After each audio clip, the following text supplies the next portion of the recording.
নমস্কার বন্ধুরা, আজকে একটা ছোট্ট রেসিপি দেখাবো পনির কোরমার জন্য। যা ইনগ্রিডিয়েন্টস তা দেখানো হচ্ছে তা দেখলেই বোঝা যাবে সব কটা। আর হ্যাঁ, মিক্সিতে আছে আদা, রসুন, কাঁচা লঙ্কা, এগুলোকে পিষে নেব। তারপরে একটা কড়ার মধ্যে একটা ফ্রাইং প্যান নেব, চেক করতে হবে গরম কতটুকু হচ্ছে। তারপর পেঁয়াজ কুচি দিয়ে দেবো, ভালো করে সব কটা পেঁয়াজ কুচিকে ভাজবো, বেরেস্তা করবো সেটাকে। তারপর একটু লাল লাল যখন হয়ে যাবে ওইটার মধ্যে ক্যাশিউ রোস্ট করব। তারপর তেলের মধ্যে কিছু জিরে ফোড়ন দেবো। তারপর আছে ধনে গুঁড়ো, হলুদ গুঁড়ো, লঙ্কা গুঁড়ো, কাশ্মীরি লঙ্কার গুঁড়ো দিয়ে ভালো করে ওইটাকে মিক্স করব।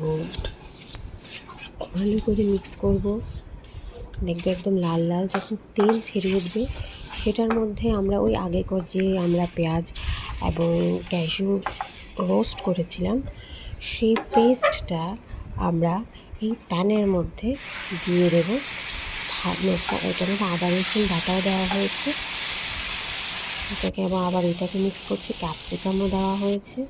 তারপরে সেই পেস্টটা যে বললাম ওইটার মধ্যে একটু টক দইও মেশানো হয়েছে। তারপর মিক্স করে ভালো করে মিক্স করে টমেটো পিউরেও দেওয়া হচ্ছে। এবার ভালো করে মিক্স করব, দেখবো যে তেল ছাড়ছে মানে মশলা কষে গেছে।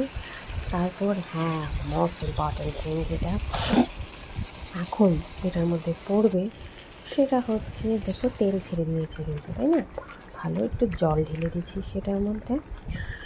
এইবার one of the most important thing যেটা এটার মধ্যে যাবে সেটা হচ্ছে পনির গেল এটার মধ্যে। এবার এটাকে ভালো করে মিক্স করব।